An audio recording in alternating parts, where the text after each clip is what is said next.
भगवद गीता में श्री कृष्ण कहते हैं, हमारी सफलता केवल हमारे कर्म पर निर्भर है।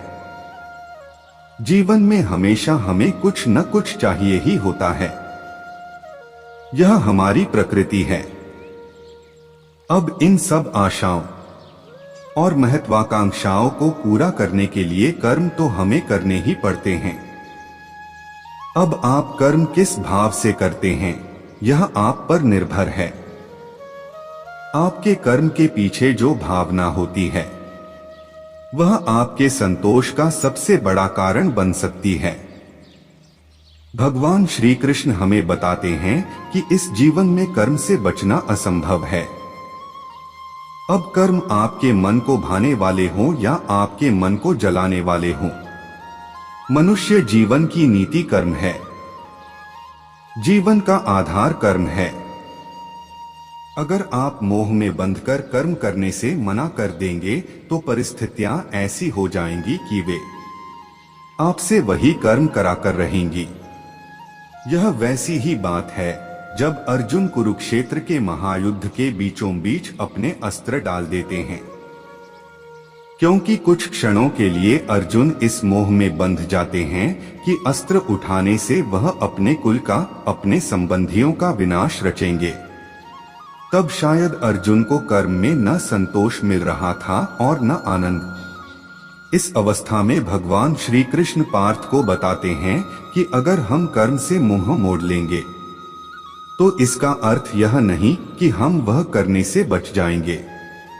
कर्म से आप केवल तब बच सकते हैं जब आप उसको करके उसे पूरा करें। अब यह आप पर है कि आप अपने कर्म को धर्म समझकर करें या बोझ समझकर। आपके कर्म को आप कौन सी भावना से करते हैं, वह पूर्ण रूप से आप पर है। लेकिन करना तो पड़ेगा, इस तरह या उस तरह। देखिए, बोझ समझकर करेंगे तो जीवन भारी और कठोर लगेगा।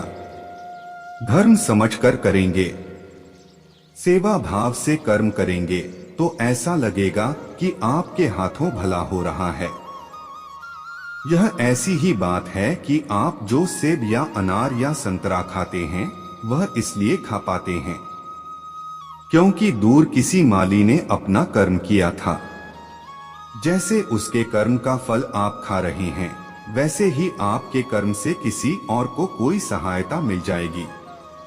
यह क्या होगा, कैसे होगा, यह जानना असंभव है।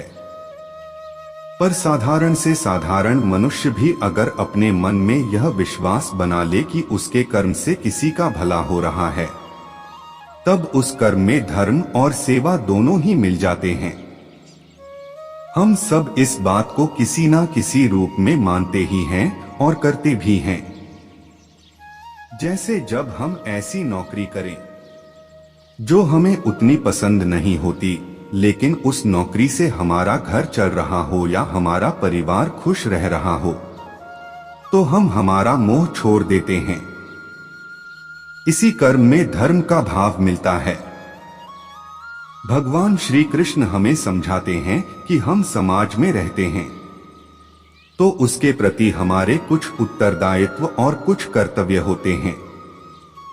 जैसे अच्छा नागरिक होना, अपने माता पिता का ख्याल रखना, अपने बच्चों की अच्छी परवरिश करना, ये कर्म भी हैं और हमारा धर्म भी है।